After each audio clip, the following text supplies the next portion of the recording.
tem um quarto tipo de raiva, e nesse quarto tipo de raiva, o que que acontece?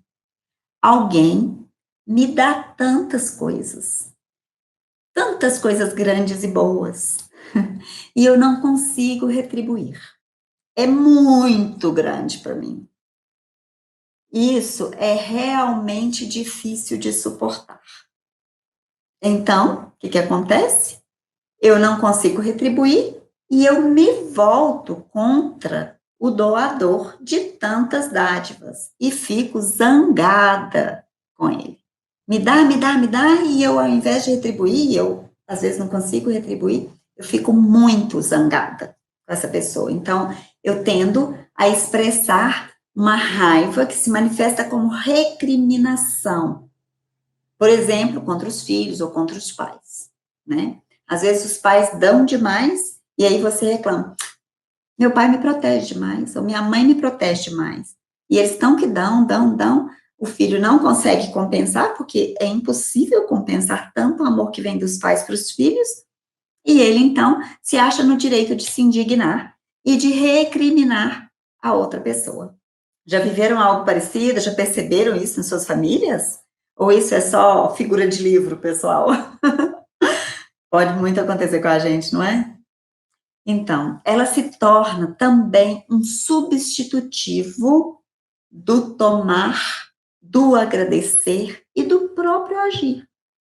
Porque quando você reconhece assim, nossa, eu pego isso muito frequentemente quando mães, eu vou dizer avós, quando avós vão cuidar dos netos para as filhas, e as filhas, às vezes, veem a mãe delas, né, fazendo alguma coisa que elas não queriam que fizesse para os filhos, e elas vão recriminam a mãe, dão a maior bronca, sendo que quem está ganhando com isso tudo é a filha.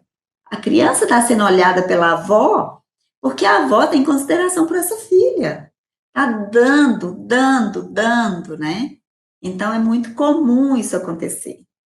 Então, essa raiva, esse quarto tipo de raiva, ela paralisa e ela esvazia a pessoa. Porque, veja bem, eu ganhei muito e eu contraponho isso de uma forma muito negativa, eu recrimino e eu fico um pouco amarga, sabe, assim, do tipo que, ai, não vou dar conta de, não tem nada para dar. Se de quem eu tanto ganho, eu não sei nem agradecer, como assim? E eu vou ficando com raiva, ressentida, magoada, triste, vou só perdendo, esvaziando, perdendo forças. Então, ela pode também parecer como se fosse uma depressão. E na depressão, a gente fala muito em constelação que a depressão é um outro lado da recriminação. Muitas vezes, a gente tem essa leitura na constelação, né? Que quando eu não tomo um dos pais, eu posso desenvolver a depressão. Porque quando eu recrimino, eu me distancio. E eu guardo essa distância, às vezes, em relação à fonte da vida. E ter uma distância em relação à fonte da vida não favorece o encontro de mim comigo mesma. Não aumenta o meu domínio interno. Não me favorece. Então, essa raiva, ela se manifesta também sob a forma de um luto prolongado, depois da perda de alguém, da morte, então da separação. Quando eu sinto que eu fiquei em dívida com aquela pessoa, no que tange ao tomar ou ao agradecer.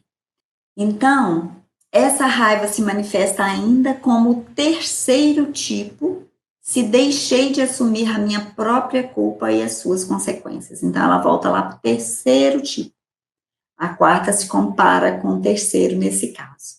Imagina, então, que eu fico com raiva de alguém de quem eu me separei, porque no fundo, eu sei que eu não tomei tudo que eu podia tomar, não agradeci tudo que eu podia agradecer, e aí eu fico como que raivosa, eu fico zangada, né? E isso também não me leva a muitos lugares.